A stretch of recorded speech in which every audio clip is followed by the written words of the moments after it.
Hello students, how are you? I hope all are very good, all are doing good. So today the topic that we are going to do is electricity. जो last हमने topic किया उसके further extend करेंगे हम कि last हम कर रहे थे about charges and we have ended the charges की चार्ज दो तरह के होते हैं, पॉजिटिव नेगेटिव। और पॉजिटिव रिपेल करता है, नेगेटिव रिपेल करता है, पॉजिटिव और नेगेटिव आपस में अट्रैक्ट करते हैं। देन चार्ज क्रिएट कैसे होता है? चार्ज हर जगह है, हर बॉडी चार्ज से बनी है, इलेक्ट्रॉन प्रोटॉन हर किसी में है, बट चार्ज बनता कैसे है? One of the method is by rubbing and transferring of electron from one body to another. So जहां से चार्ज एक बॉडी से दूसरी बॉडी जाएगा तो जिस पे चार्ज गया वो नेगेटिव, जिससे चार्ज गया वो पॉजिटिव, जिस पे चार्ज गया उसका मास बढ़ जाएगा, जिससे चार्ज गया उसका मास कम हो जाएगा।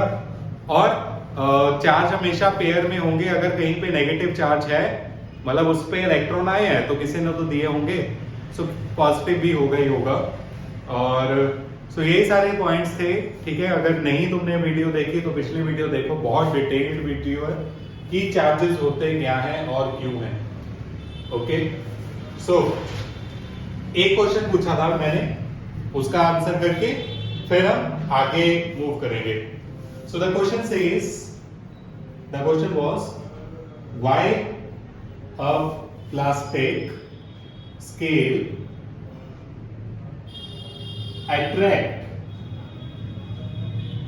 pieces of paper।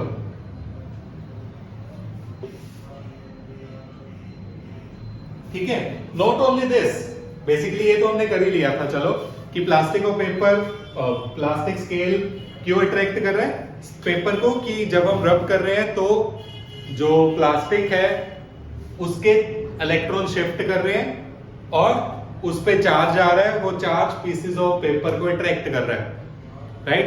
बट अगर मैं कहूं स्केल भी अट्रैक्ट कर रहा है पीसेस ऑफ पेपर को, ग्लास स्केल भी, प्लास्टिक स्केल भी, वूल को रब करूंगा वो भी कर देगा, सिल्क को भी रब कर देगा। जबकि हमें पता है कि जो ये फोर्स है ये रिपल्सिव भी होती है। सो पीसेस ऑफ पेपर हमेशा अट्रैक्ट ही क्यों हो रहे हैं, ये रिपेल क्यों नहीं कर रहे? This was the question, right. कि चाहे मैं ग्लास ले लूं, चाहे मैं ले लूं plastic, pieces of paper attract क्यों? Okay, so the question answer is, suppose ये एक रॉड है, इसको हमने रब किया, सो रब करने से इसके इलेक्ट्रॉन शिफ्ट कर गए तो इसके ऊपर पॉजिटिव चार्ज आ गया, है ना। And if this is a piece of paper, ऐसे और पीसेस ऑफ पेपर है, तो क्या होगा? इसमें इलेक्ट्रॉन भी है, प्रोटॉन भी है, ये भी एटम से बना है। तो इन दैट केस इस पॉजिटिव की तरफ ये इलेक्ट्रॉन ऊपर आ जाएंगे, मैंने तभी ऊपर बनाया सारे। और चलो दोबारा बनाता हूं इसको। जनरली ऐसे होता है, यहां पे 2 इलेक्ट्रॉन हो गए, यहां पे जितने भी इलेक्ट्रॉन हैं वो आ गए। बट जब मैं इसको रोड के पास लेके जाऊंगा, इन पीसेस ऑफ पेपर को, ये एक पीस ऑफ पेपर का एटम है, जब मैं लेके जाऊंगा क्या होगा कि ये कुछ ऐसी सी शेप में आ जाएंगे। ये सेंटर में पॉजिटिव, इलेक्ट्रॉन यहां, कितने बनाए थे? 1 2 3 4 5, ये ऐसे। सो electrons got attracted by the positive charge और वो नीचे आ गया, ठीक है, हमारा positive charge, and hence electron attract हो रहे हैं, राइट। इलेक्ट्रॉन अट्रैक्ट होके उसकी तरफ चले जाएंगे और वो पीस ऑफ पेपर उसकी तरफ चले जाएगा। Even if this is a negatively charged body, then what would happen? It would be like this.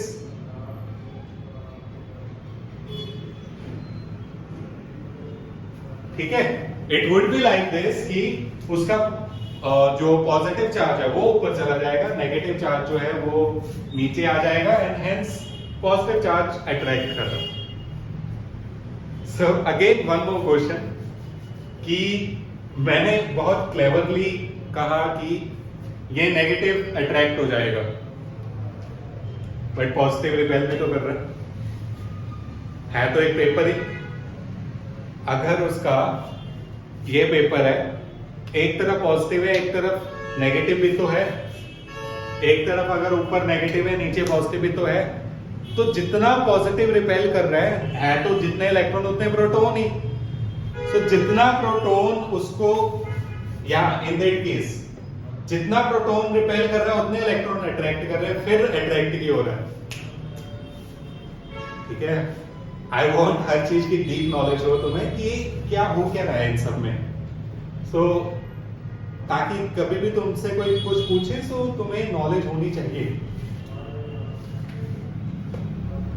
सो क्या होगा यहाँ पे, सोचो।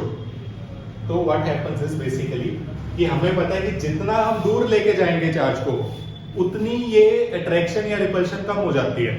एक मैग्नेट को ले लो, जब तो बहुत पास है तो मैग्नेट तो एकदम से खींच लेंगे, जब थोड़ा दूर है तो कम खींचेंगे। तो जैसे जैसे मैं दूर लेके जाता जाऊंगा जो फोर्स ऑफ अट्रैक्शन या रिपल्शन है वो कम हो जाएगी।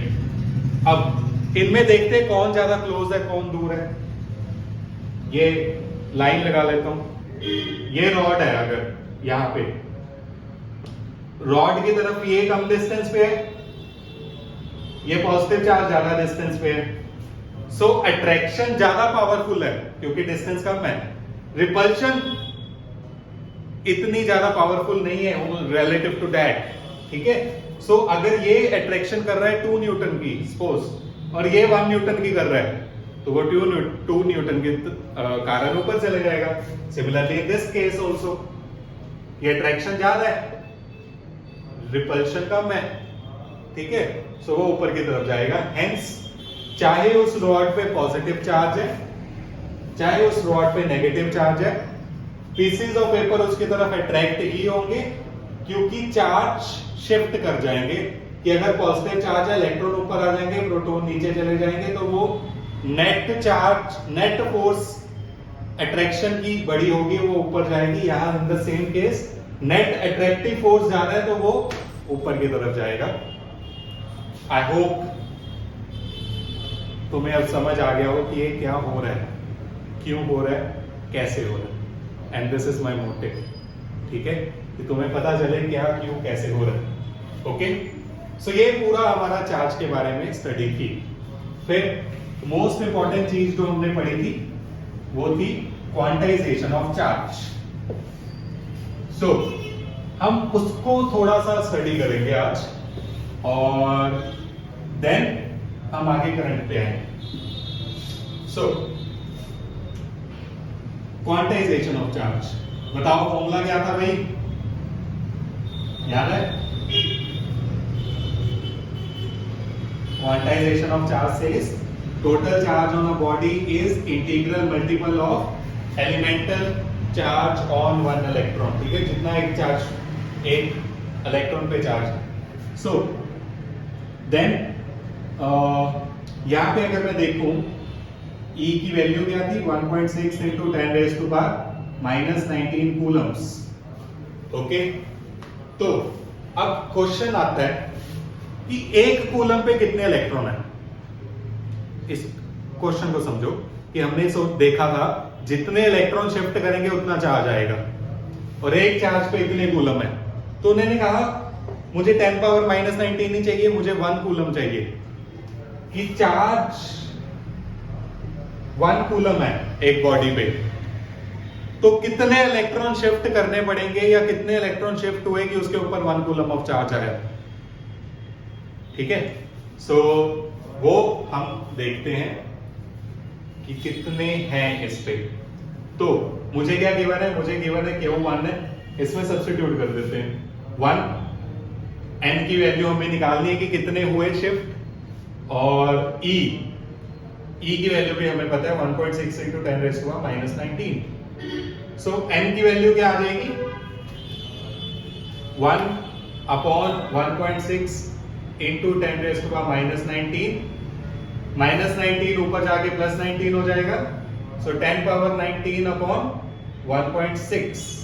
ठीक है, अब 1.6 को अगर तुम सॉल्व करना चाहो सो इजी है, इसको 10 ऊपर ले जाओ, ये तुम्हारा क्या आ जाएगा 1/16 1/16 को सॉल्व करोगे तो वो इजी है 1/16, जैसे 1/2 जो है वो 0.5 होता है, इसका हाफ कर दो 0.125, इसका और हाफ कर दूं तो आ जाएगा 0.06,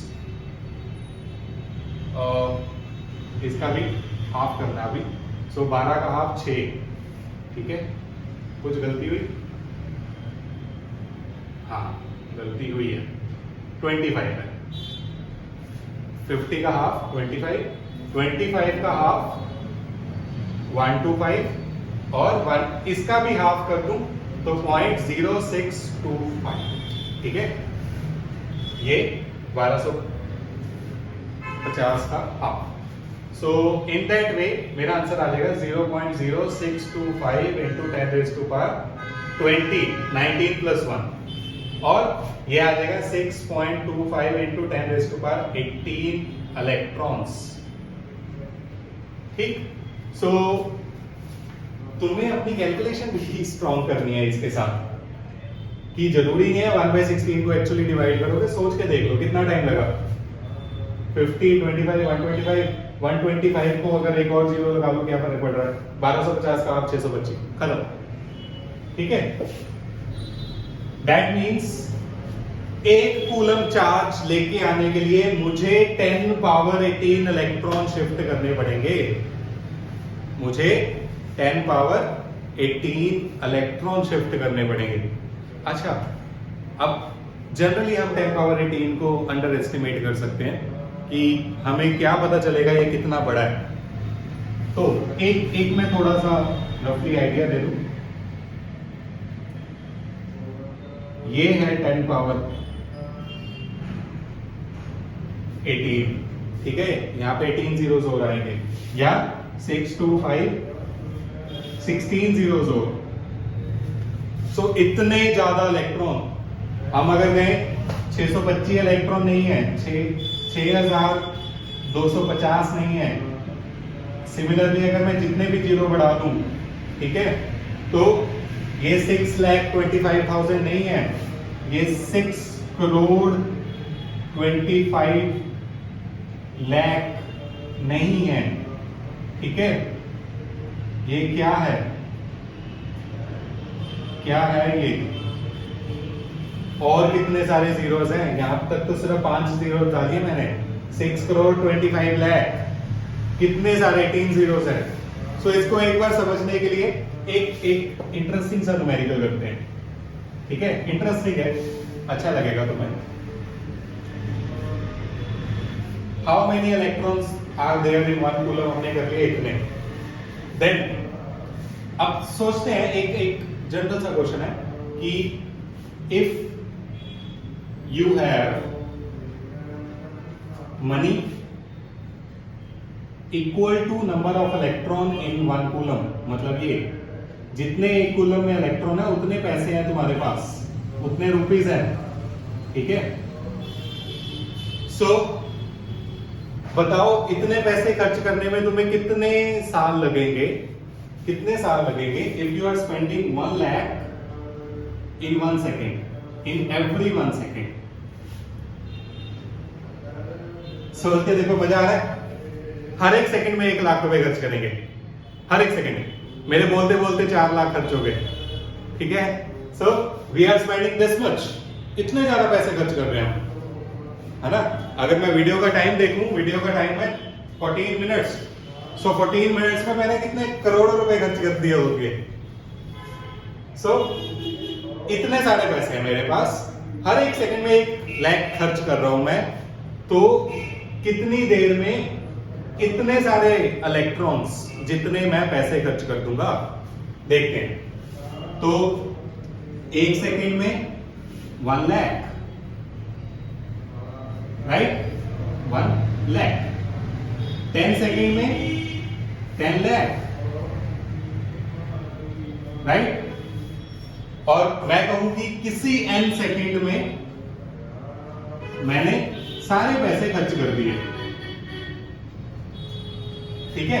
जब 1 था तो 1 से मल्टीप्लाई किया, 10 हुआ तो 10 से मल्टीप्लाई किया, 20 आएगा 20 से मल्टीप्लाई कर दूंगा 1 लाख को, n है तो n से मल्टीप्लाई कर देते हैं। तो n सेकंड्स में मैंने ये सारा पैसा खर्च कर दिया, तो मेरे पास कितना पैसा खर्च हुआ? जैसे 10 सेकंड में 10 लाख आया था राइट हैंड साइड पे, n सेकंड्स में इतना पैसा आया। ये पैसा किसके इक्वल है? जितने मेरे पास थे सारे खर्च हो गए। तो ये पैसा किसके इक्वल है? जितने मेरे पास पैसे हैं। ठीक है, तो मैं सबसे सिंपलेस्ट वे बता रहा हूं समझने के लिए। कोई हम सीधा भी सोच सकते हैं जिसका माइंड थोड़ा शार्प है कि सीधा इससे 1 लाख को डिवाइड कर दो, आंसर आ जाएगा। सो एक डिवाइड लेके जाओ, तुम्हारा आंसर होगा 6.25 इंटू 10 रेज़ टू पावर 30। ठीक है, सो आप कहोगे सर अभी भी ये तो 13 है, समझ नहीं आ रहा। ये सेकंड्स हैं, इसको ईयर्स में कन्वर्ट करते हैं। तो कितना टाइम है हमारे पास? सेकंड से मिनट में करूंगा तो डिवाइडेड बाय 60, मिनट से आवर्स में करूंगा 60। एक दिन में कितने आवर्स हैं? 24। और एक साल में कितने दिन है? 365। सो मैंने 365 मतलब एक ईयर में इसको कन्वर्ट कर लिया। अब 1 ईयर में इतने सारे पैसे खर्च होंगे, इसको हम कैलकुलेट कर लेते हैं। ठीक है, what do I have? I have 6.25 multiply 10 की पावर 13, ठीक, डिवाइडेड बाय 3600 इन दोनों को, divided by 24, divided by 365 days.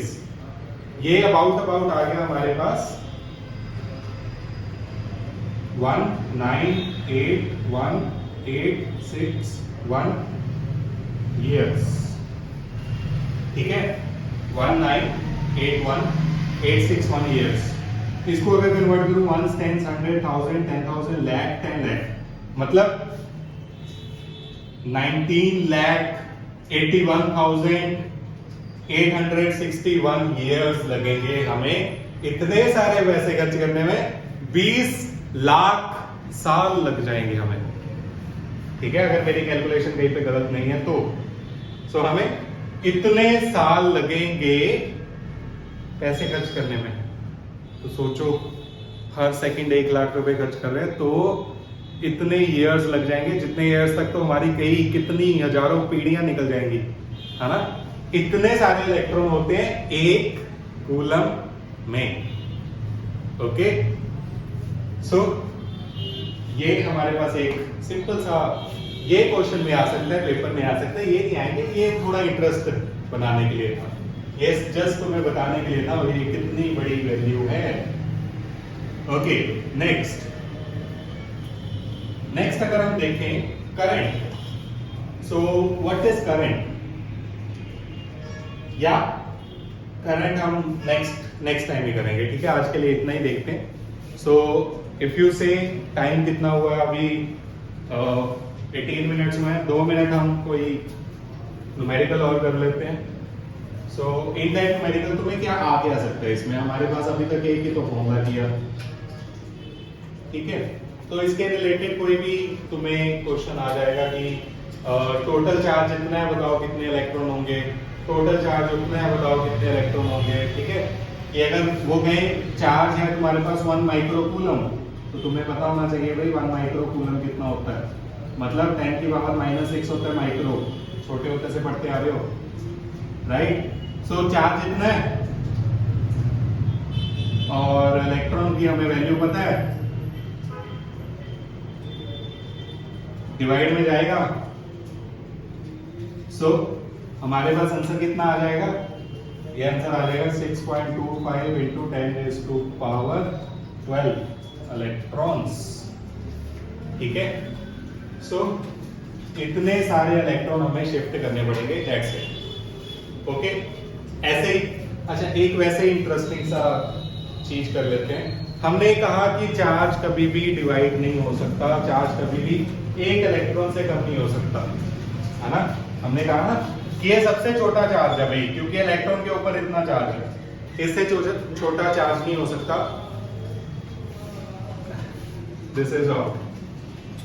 हम इलेक्ट्रॉन को ब्रेक नहीं कर सकते, वेरी ट्रू। हम प्रोटॉन को ब्रेक कर सकते हैं, हम देखेंगे। ठीक है, तुम अगर +2 में जाओगे तो वहां पे जाके, या +1 के फर्स्ट चैप्टर में भी है, जब हम फोर्सेस के बारे में पढ़ते हैं, इलेक्ट्रोमैग्नेटिक फोर्स, तब भी हम पढ़ते हैं कि there is one thing which is called quarks.